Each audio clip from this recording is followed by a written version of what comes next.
Hey there, we're back in the garage today. My name's Tom, and today we're doing more disassembly on the 356.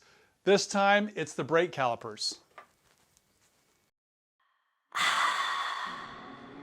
Garage time.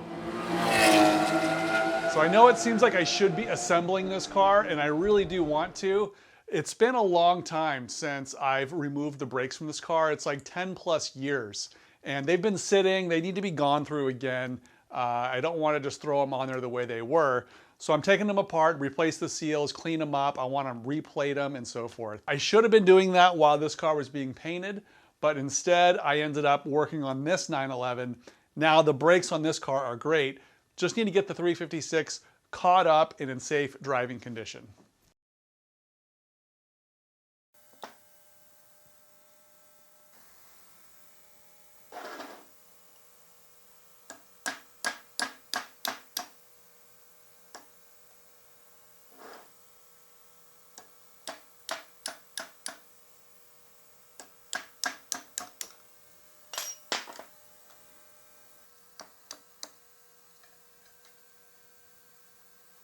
Oh wow, that spring just broke. This is a spring that's riveted together, and it just came apart when I drove the pins through. Nope, not moving. Okay, because these are pretty corroded, I'm gonna soak them in some Croil.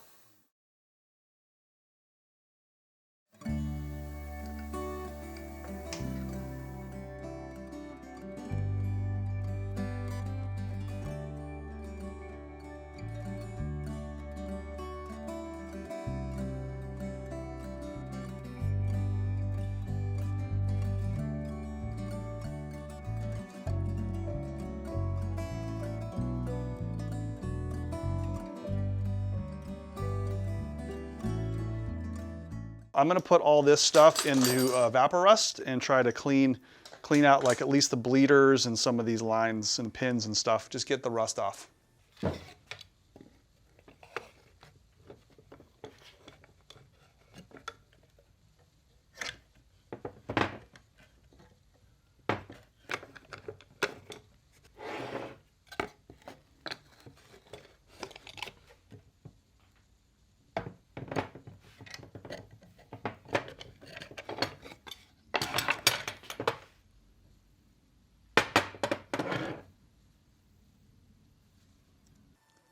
I was able to get the pistons to budge with the C-clamp, but that pushed them further in.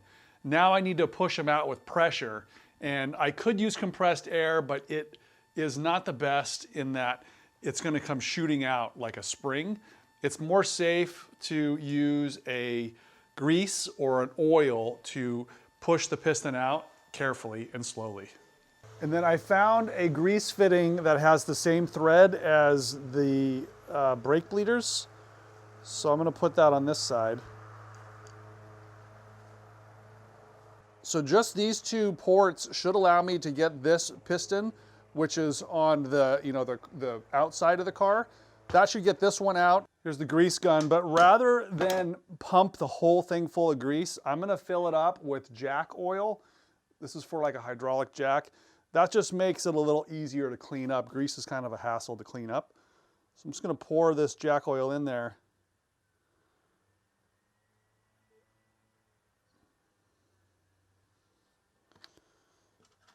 And open up this other side so the air can come out.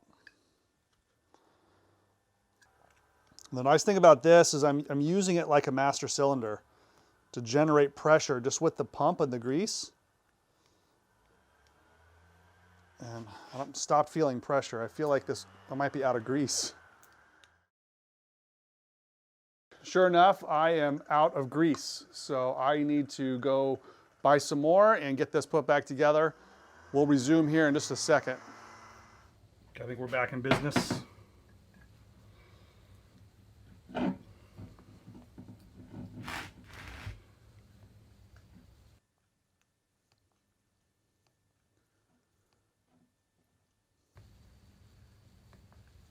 Feel pressure on the gun again, which is good.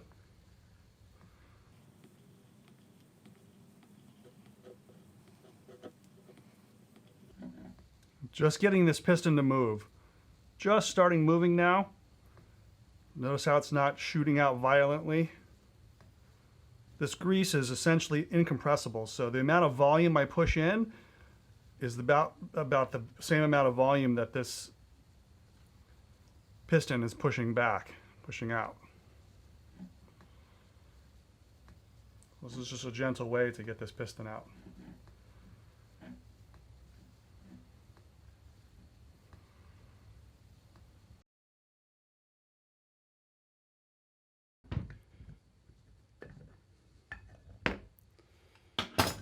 There we go.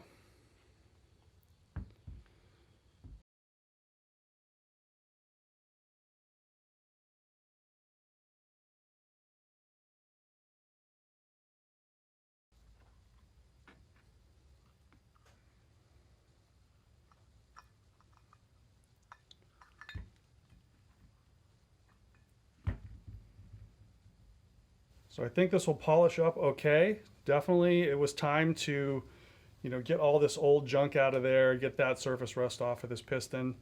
I don't think there's any pitting or major problems with it.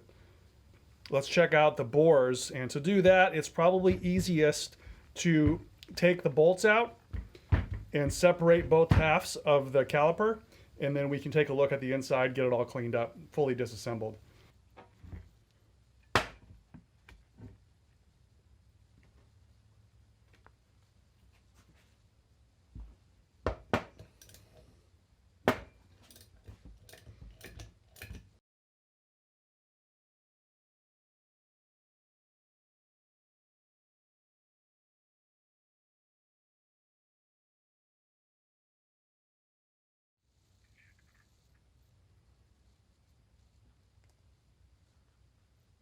Okay, there is a retainer clip for the seal, and the brake in the clip is right there.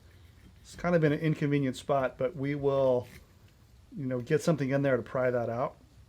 Remove the seal, get all the grease out.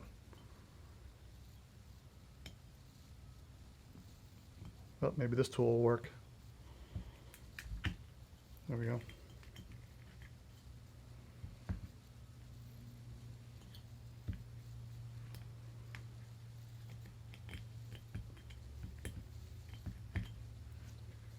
That's the seal retainer. It's just held in with spring pressure.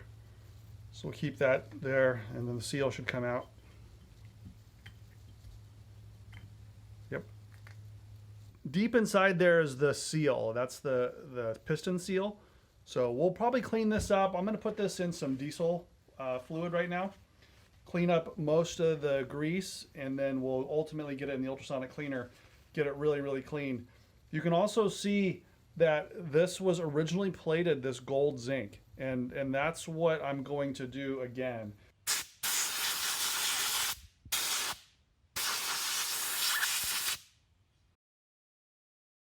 This seal just popped right out when I was using compressed air to kind of blow out some of the excess diesel, and it just came out real easy with air pressure. So that's nice to know. This will get replaced. So from here, I'm going to do another degrease in the ultrasonic cleaner with that's filled with the super clean. That's going to get most of the grease off, or all the grease off, and start to loosen up any sort of particles that are on here. And then from there, we'll evaluate one more time. Probably it needs to go in evaporust. There's not badly rusted. I mean, the bore looks nice, but there is some discoloration in there, especially around the seal, the dust seal. So I'd like to be able to get all the rust off prior to plating. You definitely can't plate on top of rust. Here's the difference in piston size from the front and the rear. This one, I don't know the millimeters on this one, but they're substantially different, probably like 60–40% different diameter. Let's see how things look after the super clean ultrasonic cleaner. Most of it just kind of wipes off. It has this factory piston retractor mechanism. It's kind of cool. I don't think the replacement pistons have that, so these are most likely original. I could be wrong on that. I think they make stainless pistons that don't have that. And then this is this part that's exposed to the weather. There is some pitting on this spot, and that's kind of the part I grabbed with the pliers too. It's not that important, because this is, like I said, right there into the elements, and it's not where the seal makes contact with the piston. So this will go in evaporust next, and that'll clean up that rust a little bit.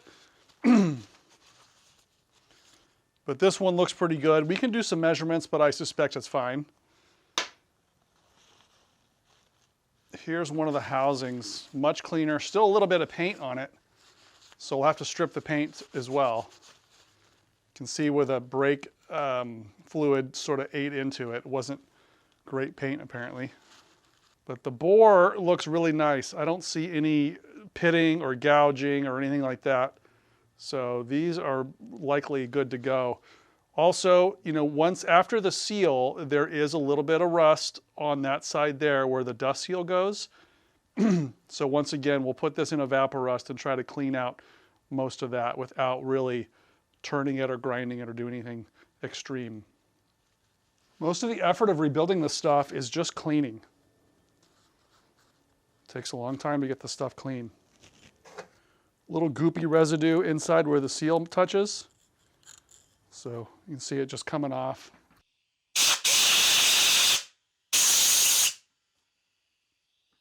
This piston shows a tiny bit of shiny spots on it. I don't necessarily think that's bad. It's just the only one that shows any kind of wear at all. You can't feel any grooves or anything. This piston, for instance, looks like a ball bearing. I mean, it looks perfectly fine. And here comes the evaporust.